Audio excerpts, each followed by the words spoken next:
Bonjour à tous, je suis Orsola Gelpi, traductrice chez Macro Éditions. Aujourd'hui, j'aimerais vous présenter ce livre, Yoga pour voyageurs de Jennifer Ellinghaus.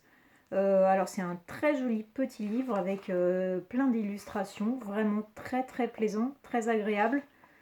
Voilà. Alors quand on voit ce titre, Yoga pour voyageurs, on peut avoir tendance à se dire que peut-être ce livre n'est pas pour nous.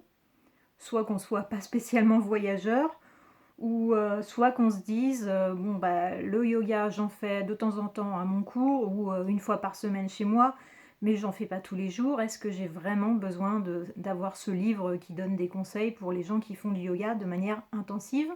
Et en fait, ce n'est pas du tout le cas. Ce livre est vraiment pour tout le monde et je vais vous expliquer pourquoi.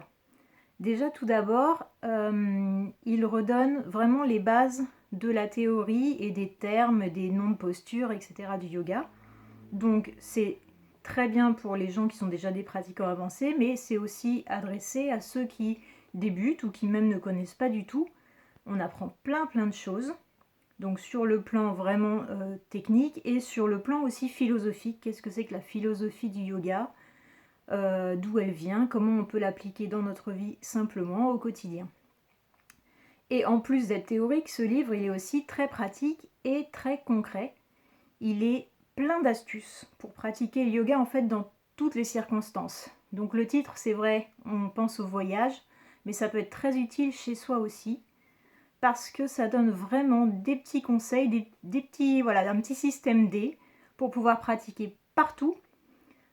Qu'on ait ou pas de la place, parce que quand on voyage, des fois les chambres d'hôtel, on n'a pas forcément la place. Quand on est chez soi, on n'a pas non plus forcément la place. Pareil au niveau du matériel, donc ça va vous donner des petits trucs concrets. Quel matériel vous pouvez emporter avec vous de manière légère, pratique.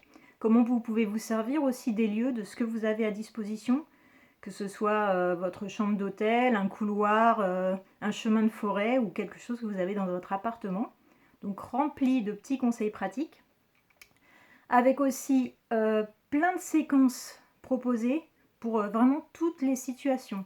Donc adaptées à tous les lieux, en termes d'espace, mais aussi en termes de climat, parce qu'il y a des pays chauds, il y a des pays humides, on ne pratique pas pareil dans toutes ces circonstances.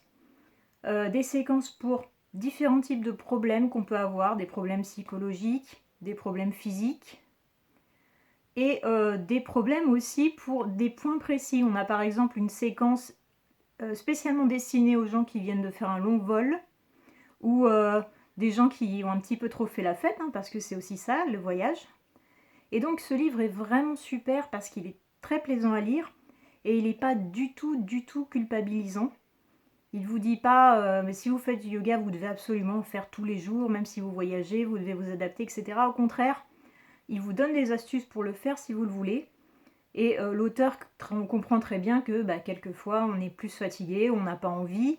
Et donc il y a plein de petites astuces pour faire quand même une petite chose, ou pour ne pas en faire si on ne veut pas en faire. Donc c'est vraiment pour tout le monde, pour les gros fanatiques de yoga qui en font vraiment quotidiennement, et aussi pour les dilettantes en fait qui veulent pouvoir pratiquer sans contrainte et dans des situations un petit peu particulières. Donc vraiment je vous le recommande, c'est une super lecture, un format très agréable, un très beau livre, donc allez-y, foncez.